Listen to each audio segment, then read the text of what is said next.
gentlemen, we can finally talk about episode 10 of Andor. Give me your short reactions. You go, Nate. Fantastic episode of any Star Wars material. Wow. That was great. Awesome. Samuel, the Hutt, what about you? Definitely one of the best things we've gotten out of Star Wars for a while, I think. Wow, that's large praise. I'd never thought I'd say this, but this episode of Andor has actually convinced me that the best Star Wars doesn't have to include lightsabers and the Force. We'll talk about this, plus some thoughts on Wakanda Forever, and we'll celebrate the legacy of the man who redefined Batman for a generation. This is Tatooine Sons. It's true. All of it. What is the name of the porg on the Millennium Falcon? Force is strong in my family.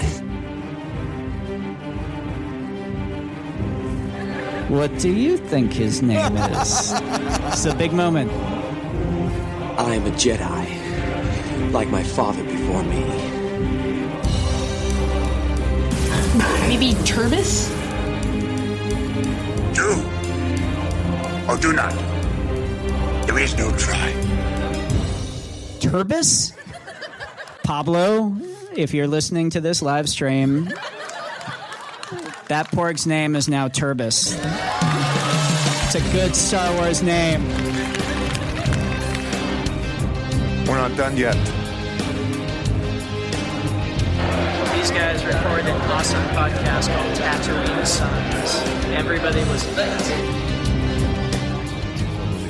To a packed out IMAX theater, watching a Marvel movie, and even though there wasn't many cheers, it was still nice. It was not that kind of movie. Yeah, absolutely. it definitely not a cheering. Right. It was a very different vibe than No Way Home, but at the same time, it was good to be in a theater filled with fans that were excited to watch it. And sometimes silence can be just as impactful as which we talked about last week on the show with it. Well, welcome to Tatooine Sons, a pop culture podcast, the only fan podcast to name a canon Star Wars creature and to be endorsed by the writer-director of The Last Jedi, Rian Johnson. You know they're starting screenings tonight in theaters for Knives Out? For Glass Onion, yes. Nice. That's, I saw it all over Twitter just a little bit ago before we started We'll see recording. how the reviews go. Absolutely. I am David. I am the dad. Hi, Dad. Hello, gentlemen. I am honored to be joined every week by my two amazing sons, Samuel the Hutt. That's me. What are we talking about? Wakanda Forever has restored my faith in the MCU. Wow. And that's a joke, too. It's a play on words based on what we're going to talk about on that for sure. What about you, BB Nate?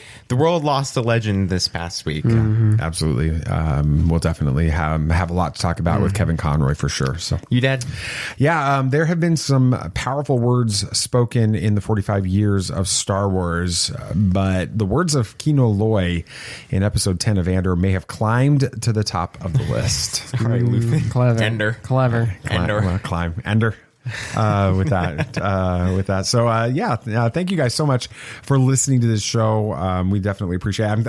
I'm growing a little bit more melancholy every episode now, thinking about the fact that we're creeping closer and closer to our 5th anniversary. A lot has happened in 5 years. It has. I was on a meeting today with some people for a platform that we're going to talk about here in a second. But anyway, we were talking with their promotions team and their production team, and I was talking about how when we started this, you guys were 16 and 12, and they're like, they thought that meant that they didn't connect the dots. They thought you guys were 16 and 12 now, but they've listened to episodes over the last 5 or 6 of our episodes, and they're like, they sound very mature for 16 and 12. Like, no, they're 21 and 17 now. But yeah, just thinking about everything that's going on with that. So thank you guys so much for listening to the show. And we want to have an opportunity to kind of interact with you guys and celebrate that 5th anniversary. So we've got a special announcement. We do? This evening or today. It's evening when we're recording. Yes. So we've got a special announcement. Yes. I'm confused on how I'm going to say that. Anyway, Friday, December 2nd, which will actually be the 5th anniversary of the launch of the show. That's crazy. We are going to be going live on video, streaming live. Not it'll actually go out on Facebook and on Twitter and everything else to be viewed. But we're going to be streaming in partnership with Fireside. Very exciting. Mark Cuban and some others have launched this amazing application that allows people to interact with streamers like this and be a part of the show, and we want you guys to be a part of this special 5th anniversary celebration. And so you're going to be a part of our live studio audience. We're going to have opportunities to bring you guys up on stage, both on audio or video. We'd love to bring you up on video. That'd be great. And have interactions with you guys and talk about Star Wars, talk about Marvel, talk about Lord of the Rings and DC and anything else you guys want to talk about with that. And so you guys get to be a part of the show. We would love for you to be a part of the audience for that. The best way for you to do that, to where we can bring you up on the platform and to be a part of the show, is to download the Fireside app. But again, if you that's not what you want to do, you're not the kind of person that wants to jump into the conversation, but you'd like to view it, you're going to be able to view it on all the places you connect with us on Facebook and Twitter, and even we can even stream it on LinkedIn on our page there. So with that, if we wanted to, with it, but you guys are going to be able to check it out, and you can watch it on desktop as well. But we'd love for you to do that. So it's going to start at 8 p.m. Eastern.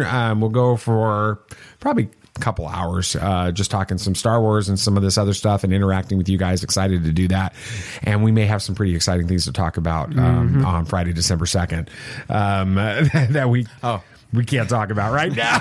So let's just say the week of our 5th anniversary is going to be pretty spectacular. Magical would be the right word for that. So anyway, enough talking about what we're going to talk about. Let's talk about what we're talking about. Yeah. BB Nate. Yeah. This is not going to be an easy conversation. Not at all. Cool. Yeah, the notes were a little difficult to write. So we lost a legend a few days ago, and Kevin Conroy sadly passed away due to cancer. And while it was sudden, the world took some time to celebrate his work, so we should do the same. Have you ever danced with the devil in the pale moonlight? Yeah, I can fly.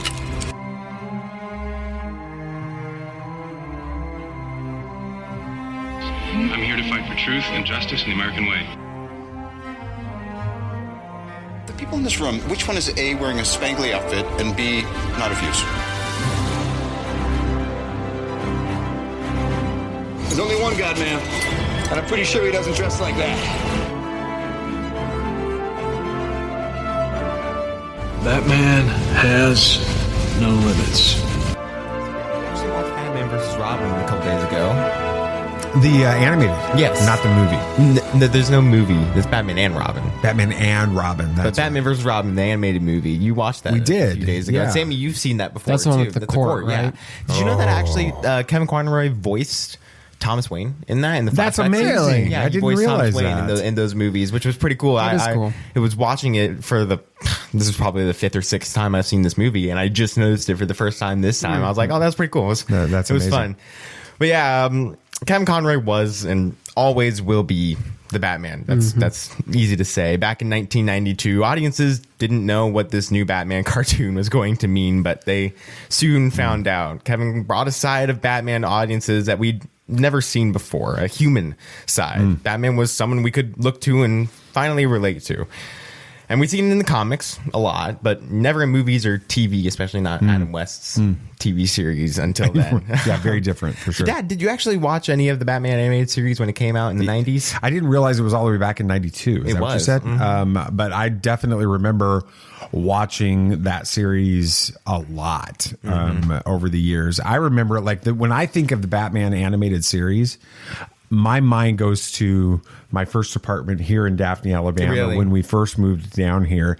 They would show episodes of it late at night, and I would watch it, by myself late at night watching it. So I always, what I remember about it, when you talk about how it was so different than what we'd experienced. I mean, we'd had Batman '89, we'd had Batman Returns, which is a fever dream of a movie. That's one way to put it. Yeah.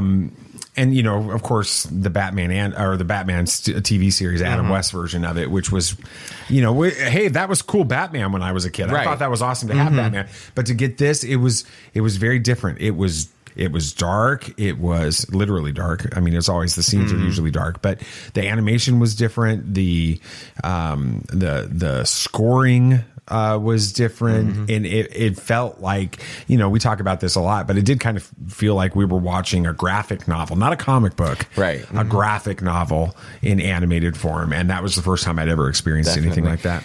Sam, did you ever really watch this show when you were younger? I don't really remember. Yeah, I watched a bit here and there. I think I mainly watched Batman Beyond.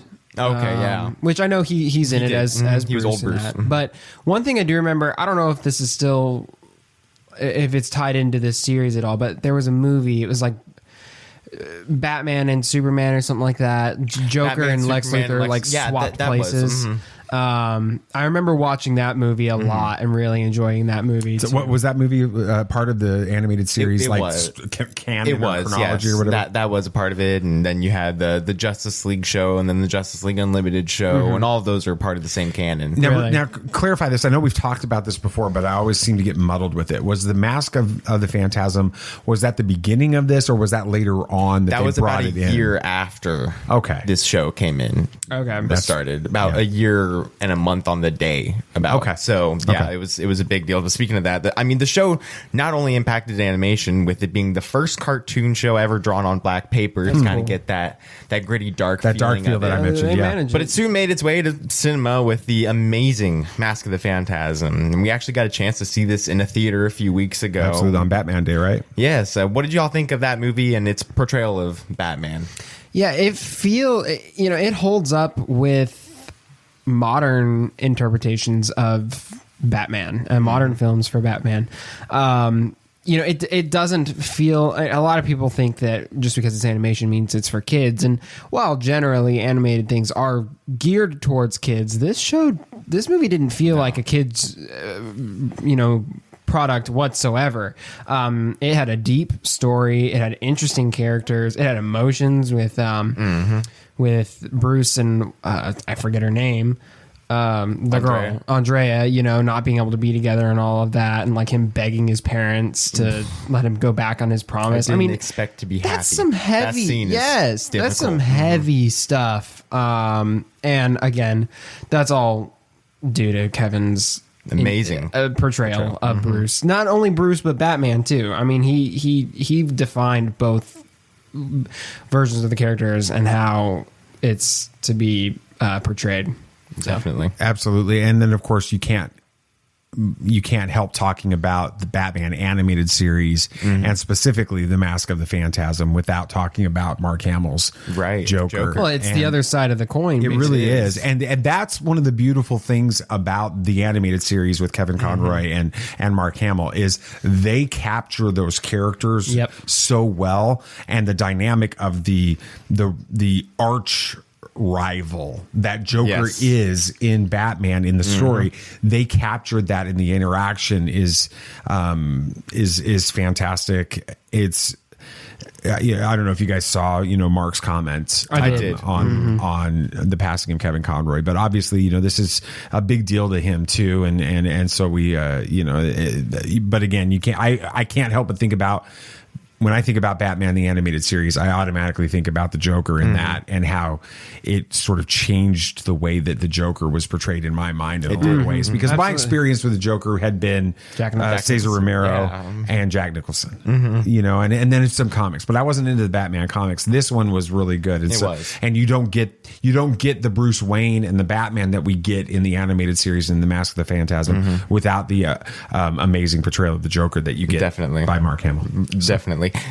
And Kevin voiced many more versions of Batman in movies and TV. He even sang a blues song in an episode of Justice League Unlimited. I need to watch that. That was a great episode. But his impact on Batman was felt all over the world. It became even more prominent when Arkham Asylum was released. Superhero games were never the same after that. Arkham City is actually considered one of the greatest video games of all time and the highest rated superhero game by a long Above shot. Night? Oh my gosh. It's I think if you check IMDb, it's about a 9.2 star rating. Wow. It's great. And so his amazing voice as Batman made those games what they are. And Sam, you played City. What did you think of it and Kevin's work in it? I mean, it just shows his talent, and it kind of is just another praise for his portrayal of Bruce and Batman in the animated series. I mean, again, that is an animated show. It wasn't as dark as City by any means, but he didn't have to change it much to transition to this story, just because that's Bruce Wayne and Batman. He nailed that character in such a way that it was versatile enough to be in any medium. It didn't feel out of place. His portrayal of Batman just was exactly what you needed, and I'm sure it's a different experience for him in recording a game. That's a very different world to be in. Why do you feel like that's different though? Because I mean, it's a voiceover work. It's in a studio. It's a lot more work. It is, and you got to have. You'll record lines that some people probably won't ever hear because they didn't do this one vague mission that you have to do a bunch of steps to get to, Right. So a lot of his work in that, may never see the light of day, but he still puts his all into it, and you can tell that. And didn't Mark Hamill do Joker in this game too? Well. Mm-hmm. Again, it just kind of proves your point there. Most of the people that did the animated series did this. Was Harley Quinn? I'm pretty sure, yes. Really? I'm pretty sure Harley Quinn was but it just kind of shows, goes back to show what you were saying, Dad. It's kind of the antithesis to Batman is Hamill's Joker, and their dynamic in this game, in this whole series. Too. So tell me really about that game, because I'm not familiar with it, and I'm sure a lot of our listeners are maybe not as familiar with the Arkham games and that type of thing. So what is it about those games, and specifically, I know we're talking about Kevin Conroy, about his portrayal of Batman in it that is so compelling and so admired? The entire series, minus Origins, which was by a different studio and had different voice actors because it was a prequel and everything, they wanted a different storyline. But Asylum City and Night they redefined the superhero game genre because they spent time telling a full story, and they made sure that it was well done. They made sure that you felt like you were controlling Batman and you were Batman for a little while. And what made it so impactful that Kevin did all of this and his work in it was he did have a few scenes as Bruce and a few scenes as Batman, especially in City. In City, you open up as Bruce, and you're having to go through a whole scene with that, and then you transition to Batman. And the one thing about it is all of these games, Asylum, City, and Night, take place in one night. All of them you're just going around trying to complete this mission over one night, and it's not over multiple days. And especially with Night, which is the longest out of all of them, and the ending of tonight is great to show how in everything that Kevin does, you can kind of tell the difference between Batman and Bruce. You can tell that it's similar enough, but it's different so that it just isn't obvious that he's Bruce. But towards the end of Night, he starts to let that facade go down after a few things happen. I'm trying not to spoil a game that's been out for like over 8 years almost, but I think it's safe to spoil it. It is Scarecrow reveals Batman's identity for the entire world. Okay. And so, but closer to the end of that, after Scarecrow kind of already knows, you can tell that he's starting to let go on that wall and just becoming Batman really than anything. Because when he takes the mask off, he still just sounds like Batman instead of Bruce. And so, and then the final, after you 100% the game and complete the Nightfall protocol, when he's putting the mask away and talking to Jim and Alfred, you can just tell that he's having a final moment. And it's just great because it wouldn't be the same without Kevin doing that voice. And the entire game, all of those games are just great. It probably helps that he had portrayed this character for so long before that, because he knows the character in and out and how that character would think, act, and behave in that moment. And the other thing, especially, I have to keep going to Night because it just has so many great moments. After City, Joker dies. Joker dies in Arkham City. Right. But in Night, his past is kind of haunting Batman's mind. Okay. And so he's just there, and he shows up every now and then, kind of just like in an elevator. Joker's literally in his head. Yes, 100%. And so you have these conversations. There are whole conversations where you're like riding an elevator, going to the next level, and you just have conversations between him and a Joker in his head. Or there are moments when like Scarecrow releases fear toxin on the entire city, and Batman's just trying to get into the Batmobile through all this fear toxin, and Joker's just there trying to break down on him. And then you have this final scene with Joker where you kind of go into his head, go into Batman's head, and you play as Joker, because he kind of took over Batman's mind at that point. And so you're playing as Joker, going through the mind of Batman, and he's just like a shadow. You see shadows of him, and then the ending, he just kind of takes over, and he's like, and he rids Joker of his mind. It's a great scene, and it just shows the power of his portrayal. Well, I think it's funny because when we think about Batman and you talk about the character and the actors that have portrayed him, going all the way back to Adam West, right? The conversation usually comes down to, oh, this actor that portrayed him, it was a great Batman. And then somebody else will say, well, but then this other actor was a great Bruce Wayne. And this is the kind of conversation you hear a lot about different people, right? Yes. But when you talk about Kevin Conroy, you never once hear him being described as, man, he played Batman really, really well, or he played Bruce. It's you see him as one complete actor portraying both sides of this character equally well, and that's one of the most because he did a great job playing both, because that's who he was. And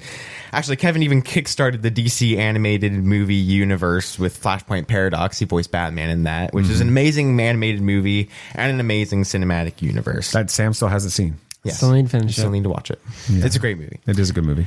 Kevin actually made a huge impact on Batman, but he's also made a huge impact on the fans. As people read Batman comics, we hear Kevin's voice in our head, and he is and always will be Batman. I'll never forget sitting on the floor in our living room as a kid and watching Batman the Animated Series just on repeat, episode after episode. He is my Batman, and he helped shape my fandom into what it is today. Wow. The world will miss Kevin forever, but the legacy of his work and everything he did will never be forgotten. That's a good segment, BB Nate. Thank you. And I know that wasn't an easy segment for you, No. Planning it out and leading it, but I think you did a fantastic job. Great job on that. Yeah. All right, well, we'll transition now into the rest of the show. We're going to talk a little bit about is it canon or not. I'll probably, just to be honest, kick the Suns off the show right now if they get this week's Is It Canon wrong. Oh, cool. This is not going to go the way you think. All right, so again, here's how the segment works. For those of you that may not be familiar, I go to the Wikipedia archives and I hit random article button. Had to hit it a bunch of times. Really? I was looking for a good one, but then I found this one and it's like, yeah, well, anyway, I had to do it with it. I give a description of something I find on Wikipedia. These two guys make the argument for whether or not they think it's canon or legends and why. All right? You guys ready for it? This one's going to be really easy. It's Palak. Palak was an astronomical object inhabited by the Palekians. I don't know how to pronounce that. I have to go. Pelicans? Pelicans? No, that's not the same. And it's known for hyperstorms. In 85, before the Battle of Yavin, the Jedi Padawan Sifo-Dyas visited Palak with his master Leen Kastana, witnessing a hyperstorm and acquiring a crystal that appeared similar to Kyber, which he gave to his friend Dooku upon returning to the Jedi Temple on Coruscant. All right, guys, really quick, let's do this the right way. Canon or not? Yeah, I think it's canon. Yeah. Dooku Jedi lost. Yeah, 100%. Yeah. Right as you mentioned the little tease at the beginning, I'll kick the Suns off if they don't get this. I'm like, it's going to be from Dooku Jedi. I heard Leen Kastana, and that was the giveaway. Yeah, 100%. Yeah, so we don't have to like give the arguments as to why we think it's canon or not, because it's obvious. We know the answer to this, but we haven't talked about Dooku Jedi lost a ton like the last couple of years. No. Talk a little bit about that story and why you like it so much. Well, I mean, it gives a really great look into this character that is so interesting, but we don't have much backstory on. I mean, all we know is he was a Jedi and then he left the Order, and that was it up until this point. And not only did it give his entire backstory and reasoning behind things, but like showed why he left the Order. It showed what happened to Sifo Dyas. It explained where Asajj came from. I mean, it answers so many questions in such an interesting format that it's up there for me. Yeah, it's really good, and it's well written, and it's well produced. I mean, the entire audio drama that they do is just fantastic. Everything about it, from the score to the sound effects to the voice acting, everything is great. And I've listened to it twice, and it's never like lost any interest or been boring at all. It's a great audiobook, and I kind of want to read the script version of it that they released. That would be interesting to read too, but it's great. It's awesome. Yeah, and then it even does play into a little bit of Tales of the Jedi. And, I went in and I verified through a Star Wars Explained video from Alex and Molly, where they explain that after he left the Jedi Order, which is the end of Dooku Jedi Lost, he's still permitted and makes multiple trips in returning to the Jedi Temple. Okay, and he's considered welcomed at the Jedi Temple still. So that would explain why that explains why he's there in that. So, but yeah, again, Is It Canon was very different this week, but it was an interesting. Kevin didn't like put us up to this. Kevin Scott, he didn't like say, "Hey, we need to get sales of Dooku Jedi Lost up." So go We're not shills for that. But I would say, go check out Dooku Jedi Lost. We only shill Rings of Power, right? Yeah. We get paid by Amazon. That's what I'm saying. So. Yeah, we shill it. All right. Well, enough about Is It Canon. Let's keep going. Samuel the Hutt. Black Panther: Wakanda Forever was easily the best entry into Phase 4 of the MCU. Wow. It carried some very heavy themes and deep emotions, kind of a bit of a theme today. One aspect is that it focused... Or one aspect that it focused on was faith, specifically Shuri's faith. So let's talk about that. Be on your guard. There are older and fouler things than orcs in the deep places of the world. All right, then, keep your secrets. You're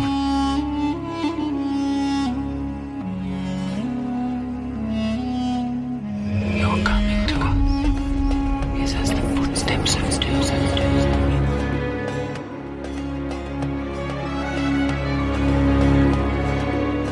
There are many magic rings in this world, Bilbo Baggins, and none of them should be used lightly. Before we get into the meat of this discussion, let's get y'all's ratings of this movie on a scale of 1 to 10 3D printed heart-shaped herbs.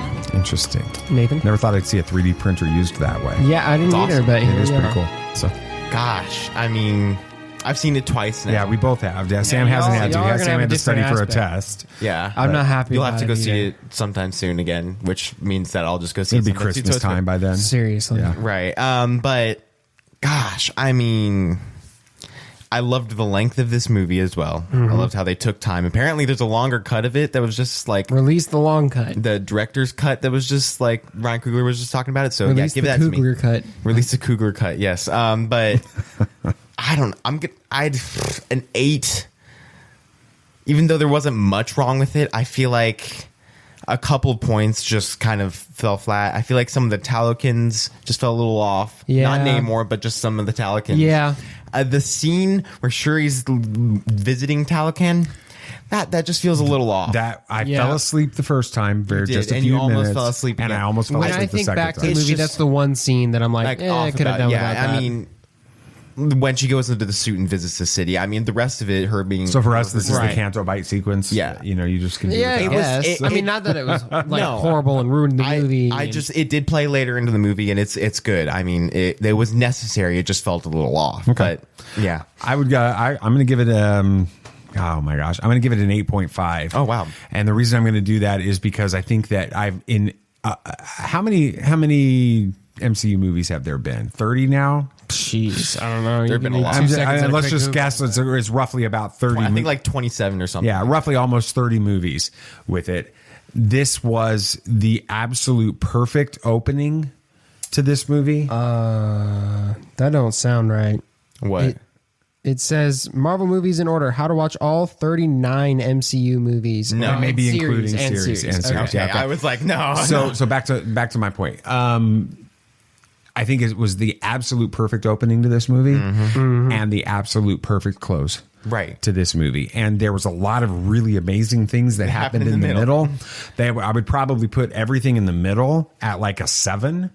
But the opening and the closing were so phenomenal that it elevates the whole show 100%. Or the whole movie way up to almost I mean, those were a 10 on both ends of it. So yeah, I mean, you about perfectly summed up my thoughts on it. I was going to give it an 8.5 as well, just because there were moments in the show or in the movie and things that it dealt with and scenes that happened that elevated the whole. Not that there was anything that was like bad about it, but without those scenes, it would have fell within. It would have been like, that was a fun MCU. It would have felt like every other MCU movie at this point.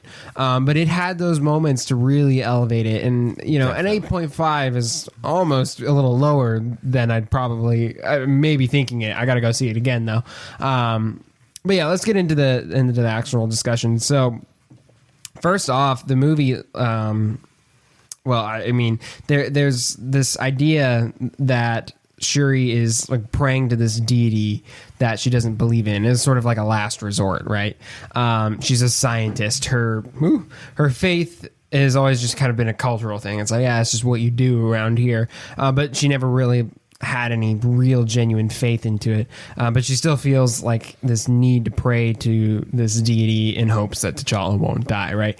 But what do you guys think about them opening the movie with this very moment? I feel like it was a necessary way to open it, but it was difficult. I mean, it started and you just are sitting there and right along with Shuri, you just feel helpless because we all know the outcome of what's going to happen. And she even knew probably what was going to happen at that point. And it just was like, it was hard to watch. It was definitely difficult. And just, you related to Shuri in this moment because you knew what she was going through. Yeah, I think that, like I said, it's the perfect opening to this movie. And that opening line for me, watching it as a person of faith, but also as someone who's lived a lot more life than you two and have prayed prayers like that. This reminded me a lot of prayers I prayed all the way back 17, almost 18 years ago now for my father. And prayers of just absolute desperation. And God, if you're there, if you hear me, please heal him. And so that opening line just really grabbed me with this because I've been there and I've felt that. And I've had those moments where I don't know if I really believe, but I'm still going to pray with it. And so I also think that it was really genius on behalf of everyone that was involved, Ryan Coogler and everyone involved in writing this story, we had always kind of predicted that T'Challa was going to die in some big battle at the opening. Right. That's what we thought. Yeah. For them to make this a disease, an illness of some sort, makes the reality of Chadwick Boseman's loss real in this story. And it also makes it so, yes, he's a superhero with supernatural abilities and supernatural strength, and yet he's still mortal. And something as simple as a disease, it makes it so relatable because, you know, I mean, BB Nate, you and I right now are wearing, you know, Avs Stanley Cup champion stuff. Peter McNabb, the long time from the very beginning of since 1996, he's been the color guy for the TV broadcast, and he died of cancer just a couple of weeks ago. And my father died of cancer. People we know die of cancer all the time. Kevin Conroy just passed from cancer, and so it makes that moment so relatable for everybody. And I think that it was brilliant. Yeah, and in doing so, we're mourning in almost the exact same way. Absolutely. That everybody else in the film is, obviously not to the same extent. I mean, Shuri was his sister and all. Yeah, that, and not even as to the extent of the actors and the people involved. But we can better relate to it. Absolutely. And again, it helps us relate because we have all experienced that. A superhero in some way. battling another superhero and being killed through that. we don't relate to that. But somebody passing from a disease and that hopelessness that Shuri feels, like I can't do anything, and I'm trying so desperately to find some kind of solution, and I can't, and all I can do is just pray to a deity I don't even know if I believe in to try to heal him. That's something that everyone watching this movie, I think, can relate to. Yeah, I mean, they've got all the most advanced technology and medicine in the world, and it still didn't fix it. Yeah. But, you know, when T'Challa eventually does pass, Shuri kind of sees that as a confirmation of what she already believed. I don't know if she ever explicitly stated it, but like, there is no God. I mean, she obviously didn't really believe in it very much before, and then her desperate prayer fell on deaf ears. So she ends up just disconnecting from the mourning process. Is, you know, that's what Ramonda was talking to her about, and trying to get her to finally let go. And she gives up on creating that synthetic version of the heart-shaped herb that we saw at the beginning, even though her mom still pushes her to do it. She's kind of just lost any of her purpose, right? She puts her efforts into creating like a substitute protector called the Midnight Angel, which looked cool. Don't get me wrong. But that wasn't her mission, her goal. But Nate, do you kind of see any similarities between this and Matt in Daredevil? Definitely. I mean, especially season 3 Daredevil, after Elektra dies and all of that, he just lost his faith and was like, there's no point. I mean, so his only goal was to enact vengeance or just not live. And so, I mean, Elektra died, Kingpin got out, crime was rampant. I mean, everything was just gone. And so, I mean, there were whole moments, especially in that first episode of season 3 of Daredevil, when he suits up again and he goes out and tries to fight those people. And then he eventually just is like wanting them to kill him. Right. And he says, I'm sorry, God. And that's it. But he still is alive. And he's like, he won't even let me die. And it's horrible. But I definitely see similarities between Shuri. She just kind of focused on, like what you said, just building that Midnight Angel and her work and science and all that stuff, just to keep her mind off of something. But when she ever encountered, like she said, whenever she thought too long about her brother, she wanted to burn the world and everyone in it. And so, it was difficult. I think that, that we one of the things that I find is fascinating about this part of this film and this segment, this section of the story here, is we consider tests of faith, when we talk about that phrase, a testing of our faith or whatever, as being like testing us, like going out and taking a risk towards something. We think of that. I think of, a step of faith, right? I think of Indiana Jones in The Last Crusade, where he has to step, something you're in control of faith, and you're believing in something that you can't see, but you step out anyway. You take the action. And this is a different type of a step of faith, or a test of faith. This is believing when you don't even know why you're believing anymore. And she struggles with this. She kind of gives up on this because she doesn't see any purpose in any of it. And she doesn't believe in all of the things that make Wakanda, in this story. And I find that, again, very relatable for when we go through struggles and things that happen in our lives that we can't explain, or that hurt so much, like this hurts her, this character. We want to give up and just kind of move on and not focus on it anymore, and walk away from our who we are and that kind of thing. So then later on in the movie, Ramonda is killed by Namor, and once again Shuri is consumed with creating a synthetic version of the heart-shaped herb, right, like how she was when T'Challa died. But this time it's so she can avenge, not protect. And so when she eventually does take the heart-shaped herb, instead of meeting her mother in the ancestral plane, she meets Killmonger. He exposed. Just real quick though, what was your reaction, I was shocked when they come around there and you see Michael B. Jordan sitting? I was just like, no way.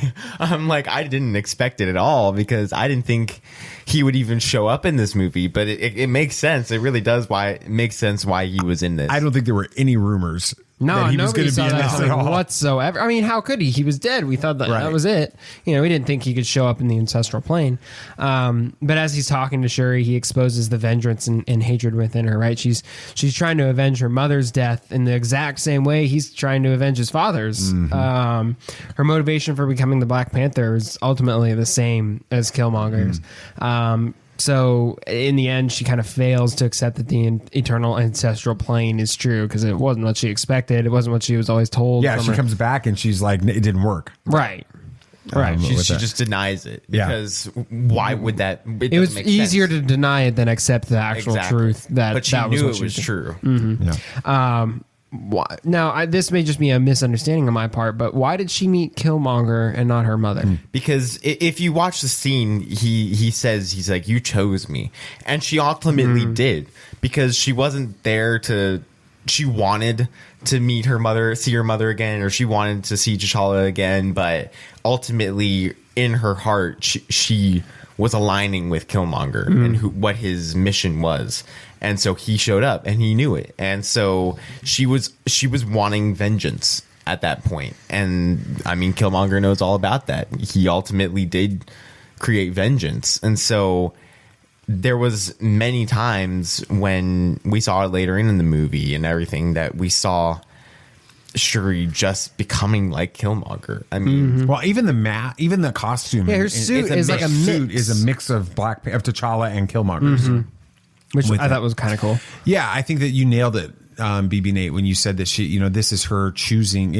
What he said is true, and her choosing vengeance, her choosing revenge. She's not in the right.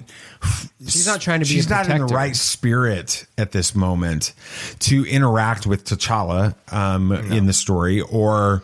Obviously, she couldn't have interacted with T'Challa in the movie, but that character would not have been able to show up in the ancestral plane.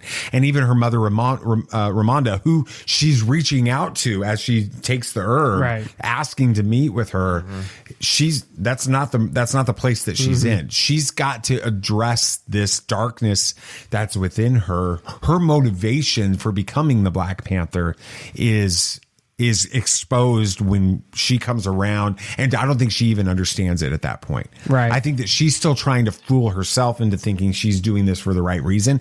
But then when she has this conversation with Killmonger, then it's like, well, she ends up embracing it. We find out later. She embraces exactly what Killmonger tells her to do. So, and then like. In the moment when her vengeance is about to be, fulfilled, her mother speaks to her from the ancestral plane with a pretty quick, simple message. Was it remember who you are or show him who you are? Because I thought, him. Was it? Okay. It was show him who you are, or show him who you really are, something like that, right? As she's about to strike that killing blow on Namor. But there's an interesting question to consider with that. When did Shuri forget who she was? Was it when she chose vengeance? Was it when she lost her faith at the beginning of the movie, or was it even before the movie began? Was this a losing battle from the start? I think it was more when Ramonda died, because she was accepting and willing to help Namor when she was at Talocan. And she was listening and wanting to help, but right as he killed Ramonda, her mother, she just thought there was no point anymore. And so right at that point, she decided that Namor needed to die, because, an eye for an eye is what she was thinking. And so she just, right at that moment, and you saw it click too, she just kind of went into a path of just vengeance, just wanting to satisfy what she thinks her mother would have wanted at that point. No, it's not what her mother would have wanted. It's what she wanted. It's what she thought her mother would have wanted. Yeah. I think it's an interesting question. And I kind of, from my perspective, feel like, how do I say this? Because it's going to come across wrong, and then I'll have to kind of clarify it. I feel like she lost the battle before the movie even started. I think that she did not have a firm faith. I think that she had put all of her faith and trust in herself, and in her abilities, and in her understanding of science, and her brother, and all of the wrong things she had put her faith in, and all of those things in that first 90 seconds of this movie are just completely exposed as being false. Okay, Yeah. so she's trusting in her own abilities to replicate the heart-shaped herb in order to save her brother. Herb-shaped heart. Yeah, a heart-shaped herb. I love how they say herb. They really enunciate the H. Yeah, they do. I think she's trying to do that. That doesn't work. So her faith and trust in herself and in science is eliminated. And then T'Challa dies, and her faith and trust in her brother as Black Panther is ripped from her. And then you go back to the opening line again, and she's putting her faith and trust in a deity. But I think that for me, this exposes, a false deity in her mind. He can't save, and I think that it kind of goes against what I talked about before, where we all go through this battle at some point in our lives with trust and faith. But I do think that there's an element of that as well. What I think that the story does throughout is it also shows that this testing of her faith allows her to come through on the other end stronger in her belief. But I think that she lost the battle before it even started. Yeah, I'm right there with you. I think that was when you said she didn't have a good foundation to start with is what I was thinking. So yeah. Well, Wakanda Forever has quickly cemented itself as one of my favorite movies in the MCU. Not because it was super cool or had tons of fan service, although there were some cool moments. It's because it dealt with some deep and real themes that we all experience in a great way. Yeah, very good. Very good. Good segment. Thank you. Samuel. Thank you. Hutt. Awesome. All right, so let's talk about some other movies that are coming out. There's some interesting things on the menu for this weekend, so let's talk a little bit about that. At last we will reveal ourselves to the Jedi. At last we will have revenge. All right, for the first big release this weekend, The Menu. It's set in the world of a high-end culinary culture. A young couple visits an exclusive destination restaurant on a remote island where the acclaimed chef has prepared a lavish tasting menu along with some shocking surprises. The director is Mark Mylod. That's what I would say. The cast is Ralph Fiennes. Fiennes. Ralph Fiennes is how you pronounce Phineas. that. It's not Phineas. It's Fiennes. It's going to be Phineas. It's not. Fiennes. Everybody listening to this show knows that's right. Ralph Fiennes, It's Anya Ralph Fiennes. Taylor-Joy, Nicholas Hoult. The studio is Searchlight Pictures, and it is rated R for strong, disturbing, violent content, language throughout, and some sexual references. Going yes or no? It's interesting because it's a really fascinating film and concept. My only reservation is based on that opening to the R rating for strong, disturbing, violent content. Mom saw this trailer when we saw Ticket to Paradise. Really? And she was like, that looks really good. It does look interesting. I could see us wanting to go to this movie, but I'm going to double check on that disturbing part of the violent after content. the early access screenings tonight, I'll look more at it. Yeah, So absolutely. We'll see. And the next one, She Said, it's about a testament to the power of investigative journalism. She Said details the journey of reporters and editors engaged in the unrelenting pursuit of the truth and highlights the courage of survivors and witnesses who chose to come forward to stop a serial predator in his tracks. Together, their commitment and fortitude sparked a national conversation, helped propel the #MeToo movement, and fueled a reckoning of the system that enabled him. That is It is a long description. The director is Maria Schrader. Cast is Carey Mulligan and Zoe Kazan. The studio is Universal. It is rated R for language and descriptions of sexual assault. Going yes or no? I don't know. I mean, it's a fascinating movie. And when I watched the trailer again at Ticket to Paradise, that's the only time that I've seen it. It was like, this looks like an important movie, but it doesn't necessarily look like a movie I want to go see. Right. Yeah, it's not really our thing, right. I guess. Yeah. But so, I mean, I like investigative journalism movies, like movies about that, but wasn't the I'm not Pelican sure. Report one sort of like that? No, that was a John Grisham novel. Oh, a little different. A little different. But, hey. Nice I'm trying, okay? You try, absolutely. For trailers, Empire of Light had a trailer. Hadn't watched it, but I watched the first trailer. Looks strange. What's that one about? It's kind of these two people that kind of come together regarding movies and cinema. And it's from the guy who directed Skyfall, I think, and Spectre. Sam Mendes. And Okay, yeah, it is. Yeah, it's Sam Mendes. In 1917. So, yeah, it looks... So, good director. Good director. It looks interesting. It might be one to check out, but I got to see The Fablemans first. The next trailer, John Wick Chapter 4. Now, Dad and I saw this last night. Looks really good. It does look good. It like made us want to watch the other John Wick movies. I've wanted to watch the other John Wick movies. We may have to take some time over Christmas vacation or something, break, not vacation. But hey, I got Thanksgiving break coming up. There we go. Yes. So. And the next one is I Want to Dance with Somebody. Looks good. That's going to be the Christmas movie. It's going to be the big Christmas movie for us. So just for those of you listening that you may not know this, but moms, that's my wife. That's their mom. Mm-hmm. Not your my mom. Wife. Yes. Yeah, that's her. Your mom is not your wife, too. Her birthday is Christmas Day. It is. And she gets to pick the Christmas Day movie. Yes. So I Want to Dance with Somebody has already been selected. Already been selected. Yeah. Yep. So, all right. All right, for box office results, we didn't really have many surprises this week. Black Panther, 180 million domestic, strongest opening in November of all time. Wow. 330 million worldwide. That's a fantastic thing for cinema. Yes, and just shows how much people were wanting to support this movie, which is great. Black Adam, still with a strong 8 million domestic. That's not bad. With going up against Black Panther in its fourth weekend. It's pretty good. strong. I think that number is very solid. It is for that movie, definitely. And Ticket to Paradise, 6 million domestic. Still that's solid too. It is. That's surprising. It's pretty good. Yeah. So overall, a good weekend for movies. Absolutely, which is awesome. Basically $200 million box office domestically last week, which is great. We needed a weekend like that for the cinema. Awesome. All right. Well, let's talk about Andor a little bit. I mean, the moment we finished watching episode 10, which was 3 weeks ago now, for us, we agreed they should go ahead and give the Emmy for Best Supporting Actor in a Dramatic Television Series directly to Andy Serkis. Don't even nominate anybody else. No, just mail it to him. Just go ahead and say, and the nominee and winner is Andy Serkis. But an actor actually is only as good as the script that he's given, and the words of Kino Loy will live on in Star Wars infamy. Hokey religions and ancient weapons are no match for a good blaster at your side, kid.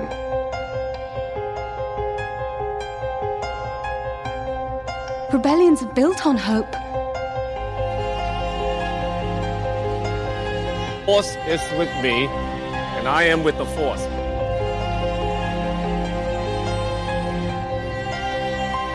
If you live long enough, you see the same eyes in different people. So curious, how hard was it, now that we can fully discuss this, how hard was it waiting several weeks between episodes now for us, new episodes, since we got to watch these a couple weeks ago before with the screeners that we were sent, which was awesome, amazing. But then waiting and then having to kind of remember what we talked about and didn't talk about and not spoiling stuff and all of that. What was that like? Yeah, it makes me respect the actors who have to go through a million different interviews and can't say anything spoilery. I understand Dave and his panels now, and how satisfied he was after season 4 of Rebels. That panel, he was just like, I can finally talk now. I get it. We understand now. Not even to the same extent that he did, but we get just the little bit of what he had to go through. Yeah, and it was also pretty amazing to be able to go to those roundtable interviews with that was awesome. The sound designer, the visual designer, the special effects designer, and then executive producer and writer of this episode. It was great. Of that arc was amazing.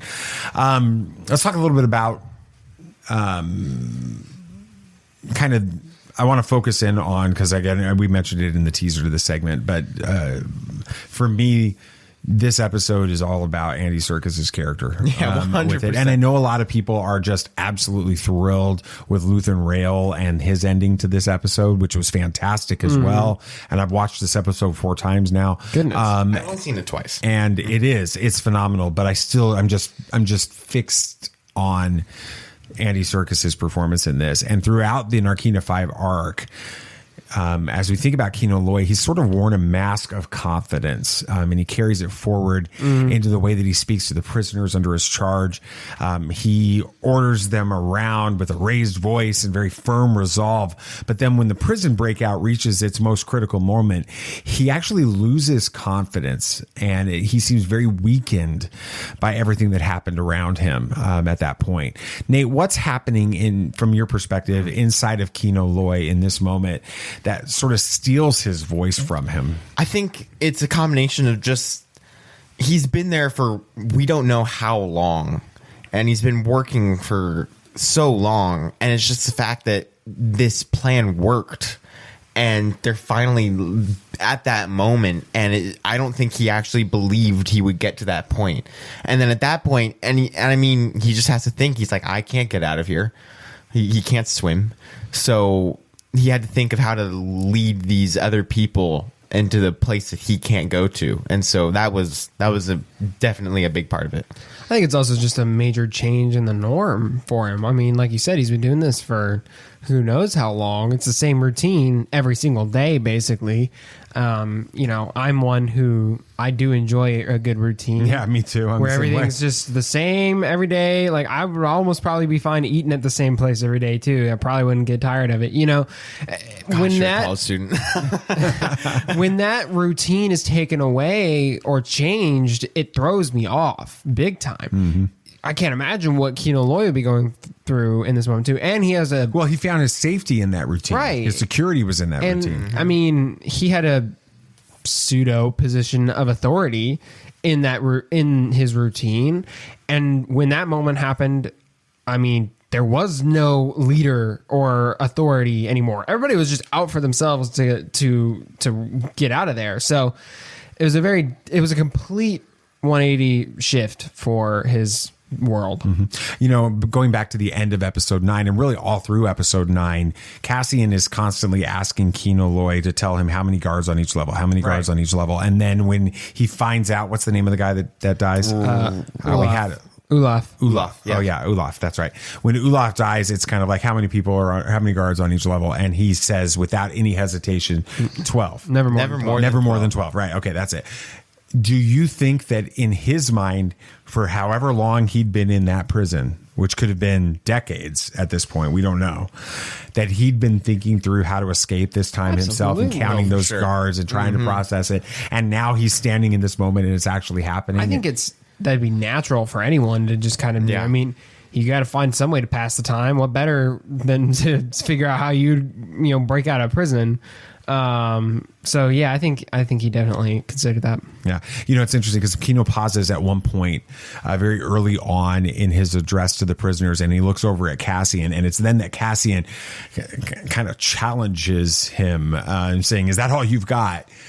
From this moment on, the Kino Loy who has kept himself and the men under his charge safe inside of this prison, he now returns. That one that has lost his voice is now back, and he gives very clear orders to the men, and it begins to build and crescendo. The remainder of this speech is absolutely riveting, and then it climaxes with the mantra "one way out," which we guessed was going to be the title of it. It was. The truth is, really, it's all the more impactful. You kind of alluded to this a second ago, or mentioned this briefly a second ago, BB Nate, but it's a lot more impactful when you realize that the one way out that Kino is leading the men to pursue, he knows it isn't going to work for him. He can't swim. When he's saying that, does Kino Loy fully realize, or at least what do you think, Sam? Does he realize that when he commands the prisoners to make their escape, that he's not going to escape with them? I think in that moment, he probably pushed that doubt to the back of his mind, probably just under the guise of, well, I'll figure something out. That doesn't matter right now. What matters is getting that point. We'll deal with one thing at a time. So he just kind of like suppresses it for a minute, and then when he gets to the place where they all entered, right, and he realized there really is no other way out, that it finally dawned on him. But it didn't matter in that moment. He was focused on getting everybody else out. His own personal doubts and concerns were secondary to all the prisoners that he was in charge of. He still had he probably still felt responsible for them, and in that moment, that was what he needed to do for the men under his charge. Yeah, I mean, I said it earlier, I think he did know about it, because like you said, he's probably been planning a way to escape for so long, and this is the only way he could, and so he knew about it. But I think that at that moment, he knew that all of these people matter more than just him, and he's been leading people this entire time, so might as well lead them to freedom, because that's what he can do at that point. He could have very well